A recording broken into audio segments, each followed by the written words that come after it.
Hello and welcome everybody back to From the Heart. I've been doing quite a bit of overtime, been doing some other side projects, kind of learning how to make music and things, and it's time to sit down once again and check out something just a little bit different. Something very nice, something very wholesome, and something that I think that we can all enjoy, as it's a character that I think the majority of the planet absolutely loves, at least me. And the character that this would have to be Batman, a man who was featured in so many kinds of different stories, a man who I really have yet to find a bad one. And of course, I've only been reading these graphic novels for about 2 years now, and I really only pick out the really darky looking ones, the real brooding bat, and they almost always pan out to be an awesome time. Whether it's the Three Jokers, whether it's Joker Killer Smile, every time I spend a little bit of time away from Batman and go to the store and actually pick one of these things up, I'm always pleasantly surprised about how good and how fun these stories usually are. And there is a lot of them that I need to kind of go through. A lot of ones that I have not yet featured on this channel that I would love to, as probably Batman Blood Rain is one of my all-time favorites. I gotta say, I think it is just the coolest concept of Batman becoming a vampire who kind of refuses to feast on the blood of other people. But this is not why we're here. Today, I'm here to talk about a book called Batman the World, and I really enjoyed this one. I think it is a very interesting concept, as basically it's just a bunch of different Batman short stories, but each one is written by a bunch of different comic book artists and writers from all over the country, basically from every single major country that there is, about 14 in total. And while each one of these is very short, every single new story featured in this book, the art style changes, the writing style changes, every character that's kind of introduced in the other ones is all different. Sometimes we meet Catwoman, sometimes we meet the Joker, and sometimes we just get a nice, wholesome family experience like the one from Russia. And I gotta say, out of the whole thing, for some reason this is one that really struck a chord with me, because I think it speaks to so many different writers in the industry. I think a lot of newcomers kind of start with Batman and end up branching their careers totally off of this.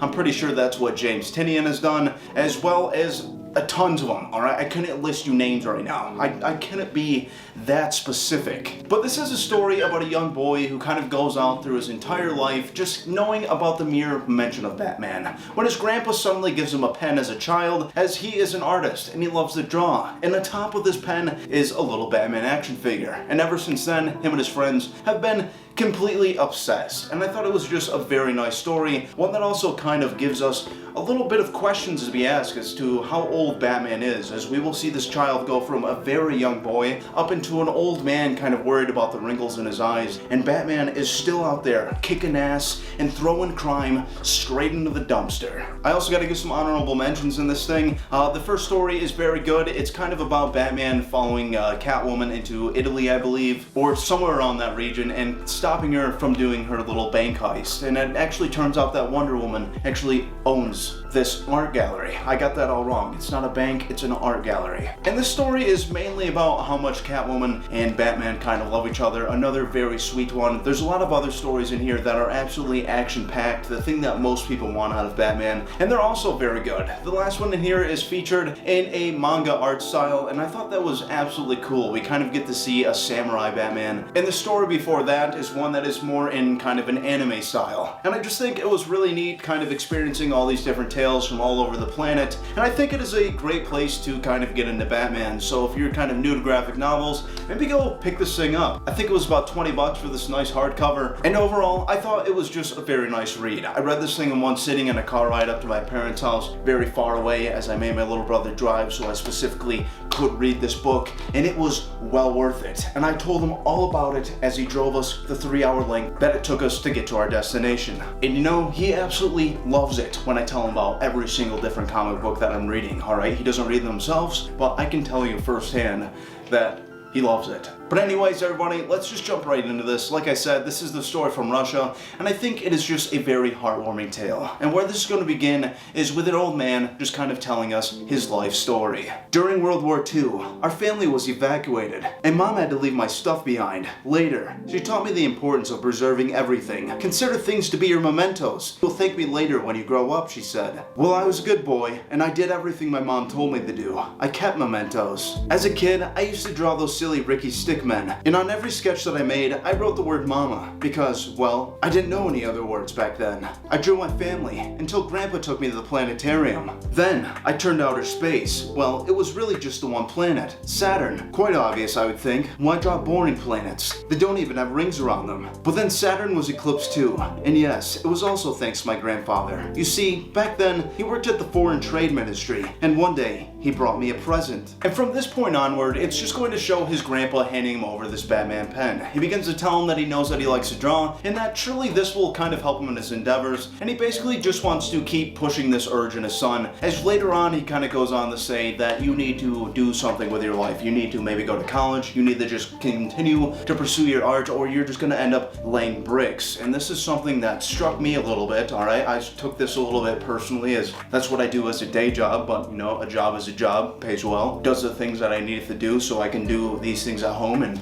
supply myself with all these awesome stories. But at top of this pen is, yes, it's Batman, the thing that we already talked about, and after this child ends up getting this, he brings it to the neighborhood children and he shows everybody, and this kind of sparks something in all of them about a person that they have no idea about, but they've only seen on this tiny pen and its name written upon it. And the book basically goes on that every kid in the neighborhood wanted to be a musketeer, that they wanted to be Tarzan, that the streets were filled with little children screaming at the top of their lungs and pretending to kind of swing from vine to vine, but not them. Oh no. These kids were the Batman. And even though they have no idea who this person is, basically they all kind of form their own opinions. One actually thinks that maybe Batman's a medieval warrior, and that's kind of where he wears a cape. And they all begin to start drawing their own versions. And the next kid thinks that maybe Batman is a veterinarian, and that maybe he tends to sick animals in need, and he ends up drawing a picture of Batman bandaging up a T-Rex. Very cute, very wholesome, and I'm sure it's some sort of Easter egg to what we're going to get next. And now that I'm actually saying it, I realize that is probably an Easter egg to what is in the Batcave. That giant T-Rex that I still have no idea why is in there. But the main kid of the story ends up just drawing Batman saving people. He says he's not really that imaginative, and this is really the only thing that he can imagine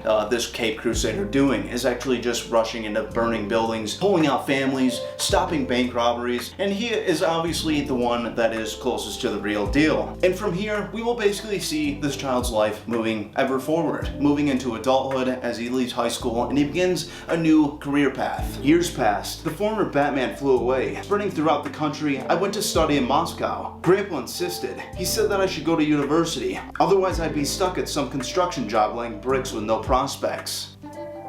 So I decided on art school. Since I've been drawing for most of my life anyway, I had my grandpa's pen with me. It was always there by my side. After I graduated, Batman suddenly showed up where I at least expected him to. And at this point, this young gentleman ends up getting a newspaper that is basically besmirching Batman, saying that he actually keeps everybody in the neighborhood of Gotham completely terrorized to go out at nighttime, that he's constantly just bullying and pestering and just beating the living crap out of anybody who kind of crosses him in the nighttime. And because this young man has never really actually gotten any glimpse of Batman himself, he's never really read any stories, and the only opinion that he really has is how he looks on top of this pen. Very nice, very cute, very friendly, but he kind of decides that it doesn't really cross him as something that's too crazy, as America is a place where anything can happen, and a lot of the times the good outweighs the bad. And I can only imagine from being in another country and hearing about the things that kind of go on in Gotham, as it's always something absolutely insane. I just read a Poison Ivy book where she was basically infecting everybody with these deadly psilocybin mushrooms and basically just turning everybody into different kind of growing trays for more of these mushrooms to kind of eliminate the majority of the human race and to kind of bring people back to a much simpler time, a much more primitive time when plants dominated all. And that's not even the craziest thing that I'm sure most of us has ever heard of a Batman story, or just coming out of Gotham in general. So from his point of view, this doesn't really surprise him whatsoever. Well, the next couple days go by and he ends up actually having a few questions, and he decides to write to this magazine.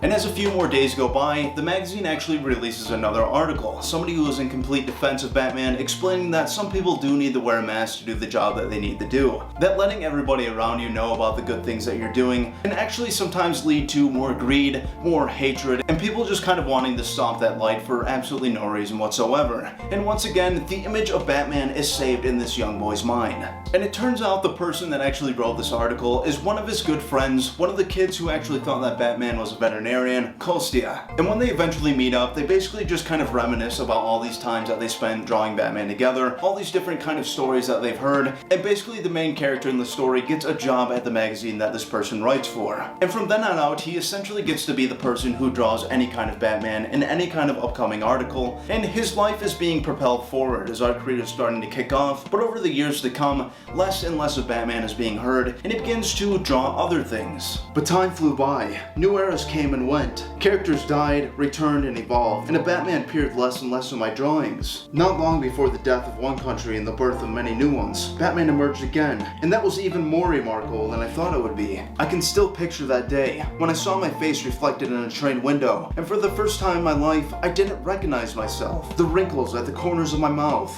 eyes faded, well, almost faded, and yet. And from here, this young man, and I hate to keep saying that, but I don't believe it ever actually says his name in the story, so we're all just going to have to kind of deal with this. But basically, as the main character is just noticing the wrinkles in his eyes, feeling the passage of time run throughout his body, suddenly he gets his very first up-close and personal sighting of Batman. He's actually chasing this person down the street, the NKV Demon. A character that I myself have never heard of, but this is the moment that he realizes that Batman is real. And that while there isn't really anything that he thinks that Batman would really surprise him with, Batman decides to shout out in Russian to call the police, and once again, he is baffled. And his love for this character is emerged anew. And this is kind of where my questions start of just exactly how old is Batman. There's a couple other theories. There's one that is kind of confirmed in Batman Last Night on Earth that I really implore you to read, as it is one of the better Batman stories, at least for me. But at this point, this kid has known Batman his entire life, up from when he was about 6 years old, all the way up to what I'd have to imagine is about 30. So we'd have to at least peg Batman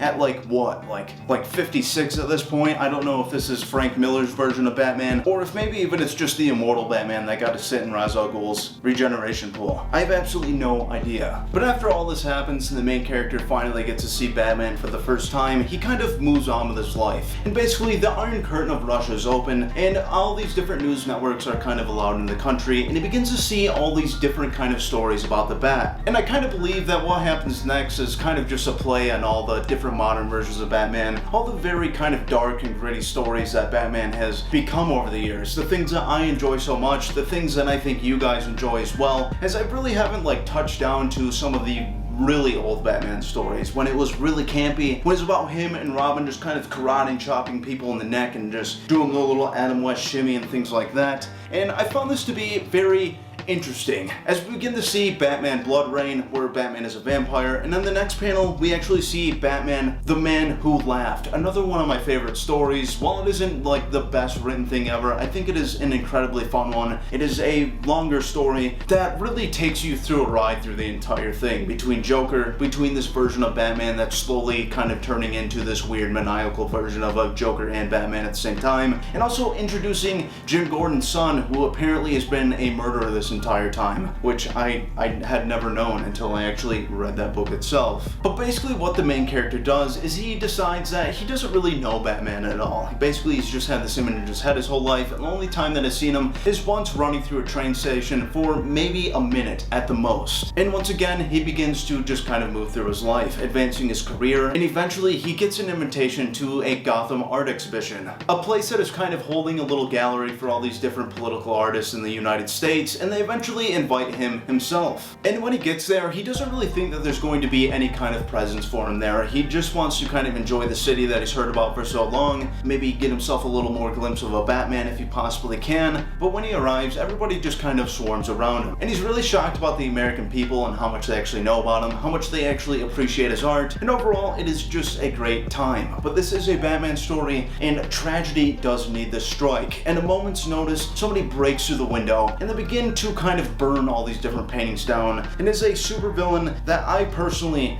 have never seen before. This so-called art is nothing but soulless ashes. True art is in fire. Here we go. enjoy my exhibition. And as this insane man is basically just running through this whole place, burning every one of these paintings for what would seem for basically absolutely no reason whatsoever, Mr. Brick, which it finally just showed me in one of the last panels, the main character's last name, realizes that there's nowhere left for him to go. Well, obviously at the very last second, the Batman breaks through the window, kicks him to the floor, and suddenly Mr. Brick is very nervous as he's finally getting to meet the Bat face to face for the very first time in his life. And when he stumbles to say hello to the Batman, Batman actually greets him back in Russian. And at this point he realizes that the Batman is the man that he's always thought he was since he was a kid, that he's just been this person that just wants to help as many people as he possibly can, a man who truly hates crime, and a man who truly despises anybody that would bring any kind of wrongdoing to just a random person on the street, let alone this guy who's just torching all these paintings and all this artwork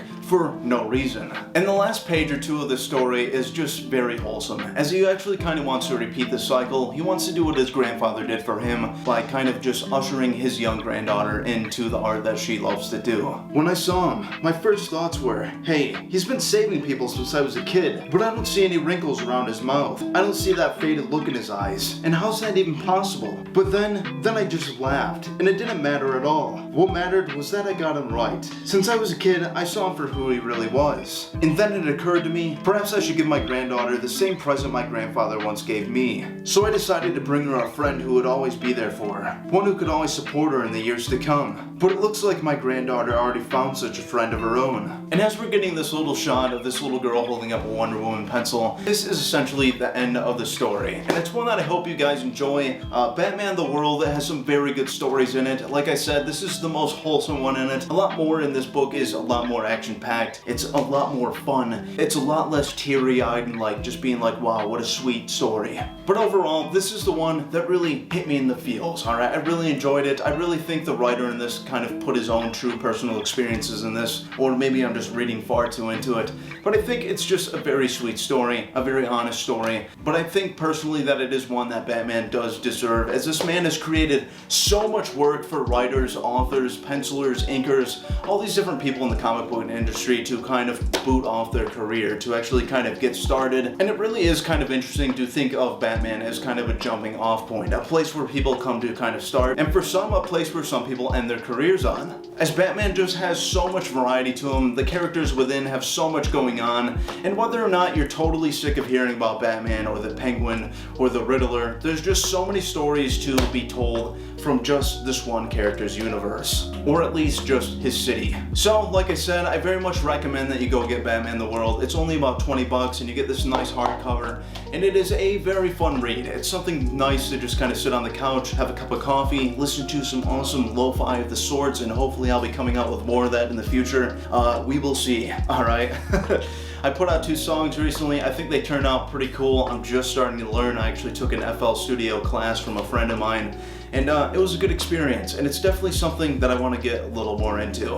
But anyways, guys, let me know down in the comments exactly what you think, and if you have read this already, please tell me what your favorite story was. Like I said, I really enjoyed the first one. I thought that was very good. And then there's another one that I liked a lot about Batman, or at least Bruce Wayne, kind of going to this different country and trying to get them to merge with Wayne Corp to let him use his security features on their city. And they basically deny him. They say anywhere where Wayne Corp is, anywhere where Batman is, absolutely terrible trouble follows, and they're not exactly wrong. But by the end of the story, this is all kind of flipped on its head, and yeah, there's just a lot of really good stories in here. It's a very interesting book, and it's one that I just randomly picked off the shelf from my favorite comic book shop, and I was not disappointed, as I hardly ever am when I'm going out for a nice Batman read. But yes, everybody, thank you so much for watching. Thank you all for being so patient as I work this overtime, done these side jobs, and kind of learned some other new hobbies and things like that. It's something that I enjoyed, the music making part of it. Maybe not the working situation, as I worked about 60 hours last week. And yeah, I guess the paycheck will be good, but it's been a little bit, and I'm feeling a little behind. But anyways, everybody, have yourself a fantastic day, and once again, I thank you all for your patience and your kindness down in the comments, and I will see you on the next episode.